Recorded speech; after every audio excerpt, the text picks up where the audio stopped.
Então, os pré-socráticos ele é um grupo de pensadores que dão origem à filosofia. Então, se alguém perguntar para vocês o que é filosofia, eu lembro que quando eu era aluno do ensino médio, eu achava o maior porre, porque eu sempre tinha aula de filosofia com o padre, e era muito encheção de linguiça. Ele dizia, filosofia é o amor pelo conhecimento, é pensar, mas ele não dava explicação histórica e eu não conseguia entender a importância daquilo. Eu pensava, todo mundo pensa, né? Todo mundo pensa com a sua cabeça. Faltava para o meu professor contextualizar para eu conseguir ver aquilo realmente como algo interessante. E é um pouco o que eu tento fazer, né? Trazer de maneira conceitual e histórica a origem da filosofia. Todo mundo sabe que a filosofia é o amor pelo conhecimento, mas o que é além disso, né? Então, dentro do contexto histórico, ela nasce lá na Grécia Antiga, entre o século VII e o século V a.C., com os pré-socráticos. Mas por que pré-socráticos? Eles são pré-socráticos porque eles antecedem a filosofia do Sócrates. Os pré-socráticos vêm antes. E o Sócrates é talvez o filósofo mais conhecido no mundo. Todo mundo já ouviu falar.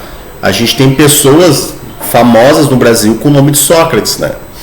Nós tivemos no time do Corinthians, na década de 70, um jogador chamado Sócrates. Inclusive ele é tio do Raí, que jogou na seleção brasileira na década de 90. E ele era um militante político, né? O Corinthians, na década de 70, foi fundamental para a conscientização das massas sobre a ditadura militar. Eles fizeram todo o movimento dentro do time, dentro do clube de autogestão. Eles entravam em campo e cada gol que o Sócrates fazia, ele comemorava com o gesto de um pantera negra, que é com os punhos fechados, levantados para cima. E as camisetas sempre tinham dizeres publicitários com críticas à ditadura. Porque naquela época, muitas pessoas que frequentavam o estádio de futebol nem sabiam que estavam tendo uma ditadura no Brasil. Então o Corinthians foi um time que conseguiu abrir a consciência da camada mais popular, do povão, digamos assim, né? Sobre o que estava acontecendo, sobre o que era a ditadura militar. Então eu falei isso para justificar por que esses primeiros filósofos são chamados pré-socráticos, pelo peso do Sócrates. Só que são filosofias totalmente não, mas bem diferentes, porque elas têm objetos de conhecimento diferentes. Os pré-socráticos, eles querem saber qual que é a origem de tudo, como é que tudo começou, como é que a vida começou, como é que o universo começou. E o Sócrates, que vem depois, ele quer saber o que é o ser humano. O Sócrates não quer saber qual que é a origem da vida, a origem do cosmos. Ele quer saber o que é o ser humano. Só que o Sócrates quer saber o que é o ser humano a partir do ponto de vista filosófico. O que ele quer saber? O Sócrates quer tratar questões que só o ser humano traz. É isso que ele quer saber. Só o ser humano que pergunta o que é a justiça, o que é a beleza, o que é a bondade, o que é a ética, o que é a política, o que é a democracia. É nesse sentido que ele quer estudar o ser humano, no sentido de perguntas que só o ser humano faz. O ser humano é uma coisa que pergunta o tempo todo. E os pré-socráticos estão em outra vibe. Só que essa procura da origem de tudo, ela já existia na Grécia. Ela era popular na Grécia. Só que essa origem de tudo, ela era uma origem espiritual, metafísica. E os pré-socráticos querem saber qual que é a origem física do mundo. Essa que é a diferença. Com licença. Então, todos os saberes que subsidiavam as perguntas na Grécia Antiga eram respondidos pela mitologia grega. A mitologia é o estudo sobre um conjunto de narrativas mitológicas, obviamente, que trata da origem da vida, das guerras, de heróis, de heroínas, de conflitos, de vários e vários deuses, vários, né? Sobretudo nas obras de Homero e Hesíodo. Então, todas as respostas das questões filosóficas na Grécia Antiga lá no século VII a.C., era tipo assim, aconteceu tal fato porque Deus quis assim. Procura lá na mitologia grega que tu vai descobrir. Foi algum Deus que quis que as coisas ocorressem como estão ocorrendo. E aí um grupo de pensadores, não satisfeito com isso, eles decidiram descobrir a origem da vida, só que a partir de algum elemento físico. Então, além de serem os primeiros filósofos, eles também são os primeiros cientistas. A filosofia e a ciência nascem juntas, ao mesmo tempo. É claro que a ciência institucional mesmo, ela surge só na Idade Moderna, especificamente no século XIX. Mas os primeiros esboços, né, de tratar de coisas físicas para dar explicações, começa com os pré-socráticos. Então, os pré-socráticos são um grupo de pensadores que surgem na Grécia Antiga, que são opositores à mitologia grega e que buscam a origem de tudo em elementos físicos e não espirituais. É simples, já deu para entender. Então, se esses caras não estão mais preocupados em justificar os acontecimentos por conta da mitologia, eles estão pensando, eles estão filosofando. Isso é filosofar. É quando tu tem uma cultura. O que é cultura? Cultura é o hábito de um povo. É simples, né? Aqui na escola, hoje em dia, nós temos a cultura de usar celular na sala de aula. A escola pode proibir, vocês vão usar, porque é cultural já. Lá por mais que seja talvez ilegal, é cultural. E lá na Grécia Antiga, era cultural as pessoas responderem indagações filosóficas com base na mitologia grega. E aí, quando um grupo de pensadores quer dar essas respostas com base no seu pensamento, aí eles são filósofos, porque eles estão indo totalmente contra a corrente. Então, já disse para vocês que para os pré-socráticos a origem de tudo não está no plano espiritual, está no plano físico. Mas quais que seriam esses elementos físicos? Aí que nós vamos chegar. Então há vários pré-socráticos, cada um tem uma ideia diferente. Nós temos o Tales de Mileto, temos o Heráclito, o Parmênides, o Anaximandro, o Anaximenes, o Pitágoras, o Demócrito. O Demócrito é o pré-socrático que descobre o átomo, gente. Então o que é mais científico que isso, né? Então vamos começar pelo primeiro filósofo, né? Pelo menos do ponto de vista didático, dá para dizer. A gente sabe que não tem o primeiro filósofo, né? Mas para fins didáticos e demarcação histórica, a gente costuma dizer que o primeiro filósofo é o Tales de Mileto. Então, para ele, a arqué, ou seja, o elemento primeiro que deu origem a tudo, é a água. Deus até pode existir, mas Deus seria filho da água, seria filho de algum elemento da natureza. É mais ou menos isso que eles querem dizer. Ou seja, Deus de fato mesmo é a própria natureza. E ele chega na ideia de água por ele mesmo. Então, por isso que ele é um filósofo. Ele não leu nada. A mitologia grega dizia: Tales, para de viajar, porque a origem de tudo está em algum Deus, está no plano espiritual. Só que o Tales não achava nada interessante, porque não tinha como provar. O que está no plano espiritual tu não consegue pegar na mão, não consegue saber o peso, não consegue medir, não consegue provar. Tu tem fé, assim como Deus, né? Ninguém sabe dizer quantos quilos ele pesa, qual o tamanho dele. É uma questão de fé. Então, o ateísmo, digamos assim, ele era uma característica pré-socrática.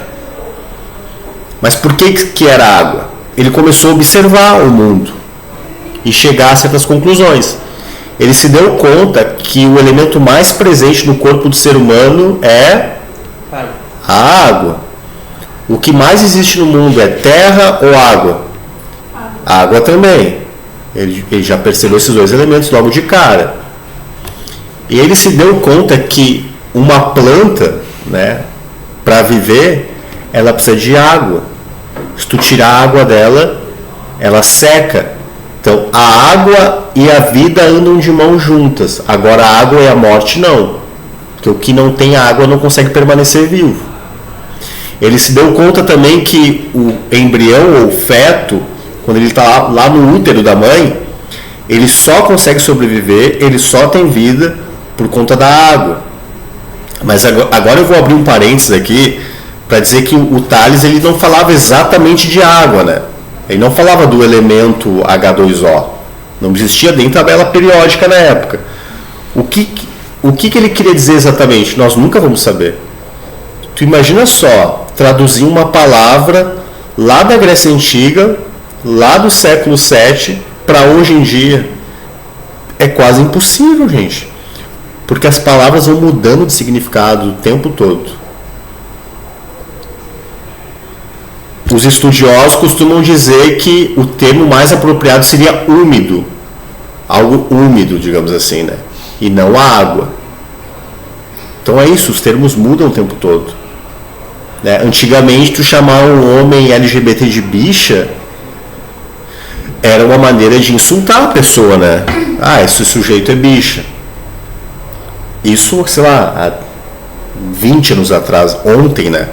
Hoje em dia, muitos LGBTs já querem transmutar essa palavra e dizer o seguinte: olha, eu sou bicha mesmo, e daí qual que é o problema? Isso não é uma coisa ruim. Tu entende? Ressignifica a palavra. Isso em 20 anos. Agora imagina uma palavra usada lá no século VII a.C. O que ele queria dizer exatamente não tem como saber. Mas provavelmente é algo ligado ao úmido, à água, né? E tem outra questão também. Os pré-socráticos não deixaram nada escrito. Nós não temos uma frase deles registrada em livro nenhum. Acho que nós temos uns 10 pré-socráticos, ou quase isso. Não tem nada registrado deles. Não tem nada registrado nem do Sócrates. Mas por que nós estamos falando dos pré-socráticos? Porque autores que vieram depois dos pré-socráticos, que eram filósofos, eles falavam nos seus livros sobre a filosofia dos pré-socráticos. E é por isso que a gente sabe.